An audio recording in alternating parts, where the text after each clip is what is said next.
ብዙ ጊዜ ሰዎች ጥያቄ ሲያበዙብን ተሸማቀን አንዳንዴ ለመመስከር እንቸገራለን። እና እኔ አንድ ጥያቄ ልጠይቃችሁ።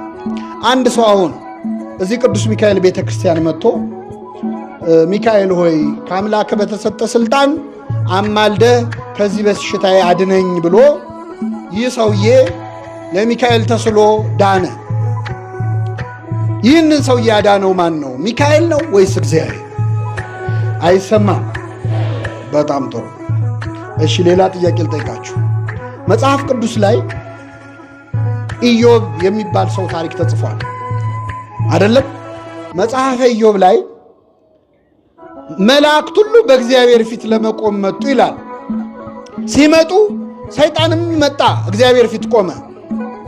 ከወዴት መጣ አለው እግዚአብሔር። ዓለምን ዞርኳት ተመላለስኳት አለ። እየሰማችሁ ነው?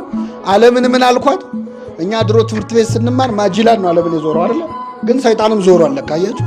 ዓለምን ዞርኳት ተመላለስኳት አለ። አሁን ዓለምን የሚዞረው ሰይጣን ለጥሩ ነው ለመጥፎ ነው? ዓለምን ለማበላሸት ነው አይደለ? ሰይጣን ዓለምን ለመተናኮል የሚዞር ከሆነ ሚካኤል ዓለምን ለመታደግ ይዞራል አይዞርም? ይዞራል። ከዛ ምን አለው እግዚአብሔር? ባሪያዬን ኢዮብ አየኸው አለ። ባሪያዬን ኢዮብ አየኸው፣ እንዴት አይነት ጻድቅ ሰው እንደሆነ፣ እንዴት ቅን እንደሆነ ተመለከትክልኝ አለ። እግዚአብሔር አየህልኝ የሚለው ሰው መሆን እንዴት መታደል ነው በእውነት። አየኸው እንዴት አይነት ቅን እንደሆነ አለ። አይ እሱ ቅን ባይሆን እኮ ነው የሚገርመው።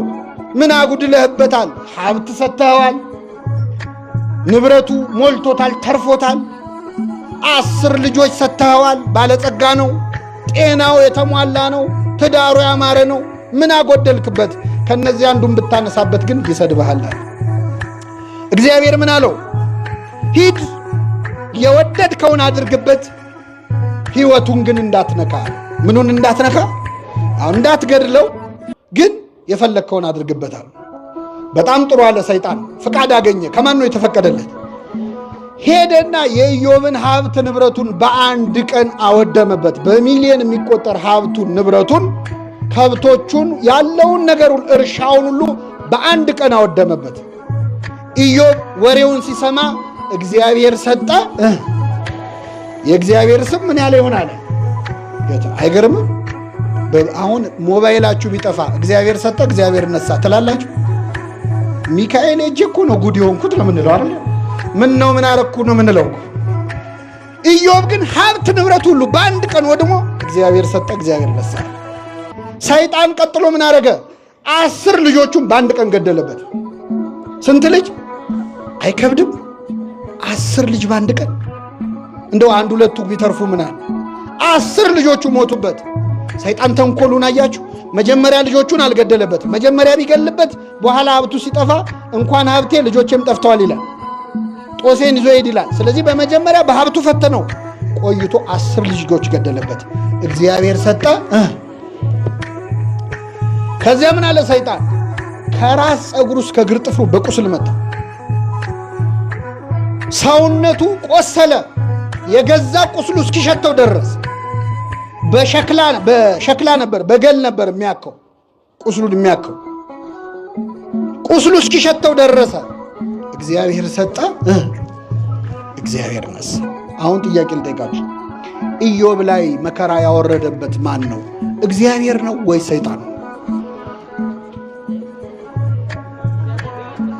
እግዚአብሔር ነው ወይ ሰይጣን ነው? በጣም ጥሩ መልሳችኋል። ሰይጣን ነው አይደለም?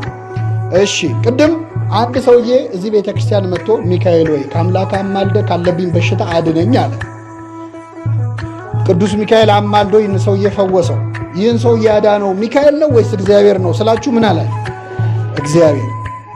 ሰይጣን እግዚአብሔር ጋር ቀርቦ አስፈቅዶ በኢዮብ ላይ መከራ ወረደበት። ኢዮብ ላይ መከራ ወረደው ማን ነው? ሰይጣን ነው ወይስ እግዚአብሔር ነው ስላችሁ ማን አላችሁ? ሰይጣን አላችሁ። ምንድነው ሚካኤል ስሙ እንዲጠራ ሰይጣን መሆን አለበት ወይ ነው? ምን ማለት እንደፈለኩ ላብራራላችሁ። ለሰይጣን ኢዮብ ላይ መከራ እንዲያወርድበት ፍቃድ የሰጠው ማን ነው? ለሚካኤል አንድን በሽተኛ እንዲፈውስ ፍቃድ የሰጠው ማን ነው? ስለዚህ እግዚአብሔር ሁለቱንም የፈቀደ እሱ ነው አይደል? ኢዮብ ላይ መከራ ያወረደው ማን ነው ስላችሁ ሰይጣን ካላችሁ ይህም በሽተኛ የፈወሰው ማን ነው ስል ማን ማለት አለባችሁ? ሚካኤል ማለት አለባችሁ። ምክንያቱም ለሰይጣንም ክፉ እንዲያደርግ ለሚካኤልም በጎ እንዲያደርግ ፈቃድ ሰጪው ማን ነው? ወርደው ስራውን የሰሩት ግን ሚካኤልና ሰይጣን ናቸው። አይደለም ሰይጣን ለማለት የምንፈጥነውን ያህል ሚካኤል ለማለት መፍጠናል። እስቲ አንድ ጊዜ ሚካኤል በሉ። ቅዱስ ሚካኤል ክብር ምስጋና ይድረሰው በሆነ